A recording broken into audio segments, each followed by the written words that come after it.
We are following breaking news this morning out of the Vatican. Pope Francis has died at the age of 88. Francis suffered from chronic lung disease and was admitted to hospital on February 14 through a respiratory illness that developed into double pneumonia. He spent 38 days there in hospital before being released. He was the first Latin American pontiff who signaled a very different tone for the papacy, stressing humility over hubris for a Catholic Church plagued by scandal. After being named Archbishop of Buenos Aires, he was elevated to cardinal in 2001 and was elected pope in 2013.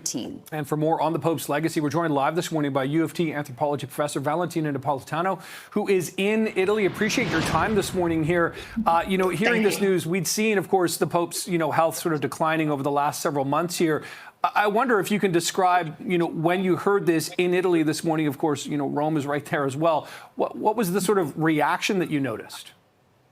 Well, I have to say that it was very much like a surprise because of especially from the Urbis et Orbis kind of major benediction and blessing, that he did yesterday. So people were kind of on a sense that it was a bit on a mend, but at the same time, he was 88 years old. He passed through a very difficult spell for 2 months. But the momentum is quite uncanny, I would say. It's quite difficult. Lots of people are really a bit shocked, I think, this morning, and try to understand, too, what's the moment, really the moment. So people were kind of expecting it at some point, but not right now.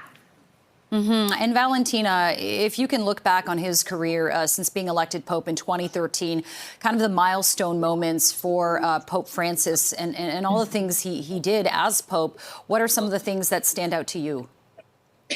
Well, first of all, stand out to me an encyclica, which is like a major writing that what popes will be remember in the future, which is called Laudato Si, 2015, which has got a subtitle of Taking Care of Our Common Home. So it's a pope that really talked not just to sort of Catholics, but to a broader set of people all over, around, of course, anti-war, not just peace, but very much also against a predatory capitalism. So it was a pope that continued a long tradition in the church that started at the turn of the 20th century, and which is really the social teaching of the church. And also it was the first Jesuit. You mentioned it was the first Latin American, but it also was the first Jesuit, extremely important. I can't unpack it here, but the Jesuits are the foundation of the missions. So for him, the missions was to be in the world, not to be away from the world. So how do you think then that may change who the Catholic the cardinals, when they go into the conclave, may choose next time, Professor, when you think about, where Pope Francis sort of steered the Catholic Church in the last, 12, 13 years? Yeah, I mean, this is kind of a magic ball. We don't want particularly to go there as yet, but it's really interesting because he has elected a lot of non-European and non-North American kind of new cardinals in this kind of conclave. The cardinals can vote up to 80.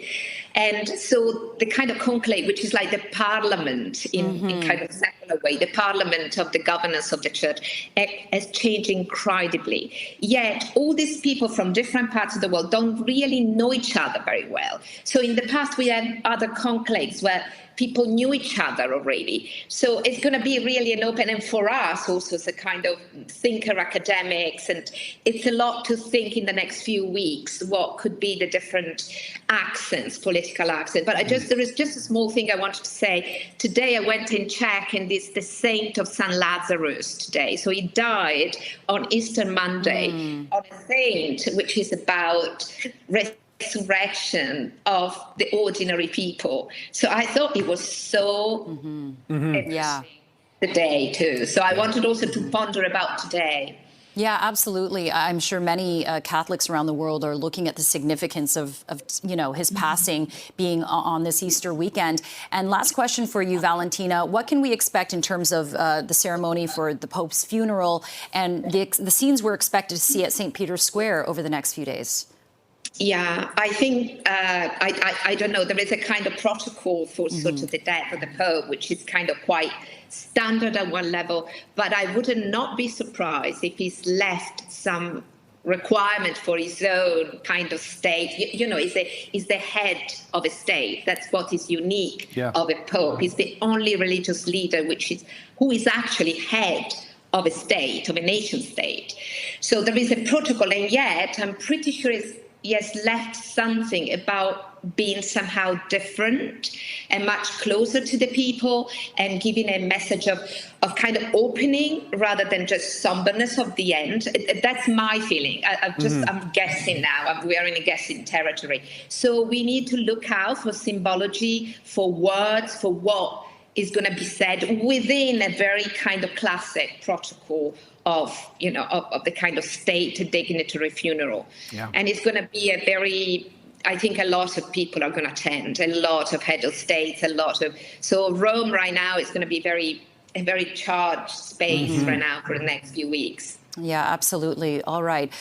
Professor Valentina Napolitano, thank you so much for joining us from Italy this morning. Appreciate your time.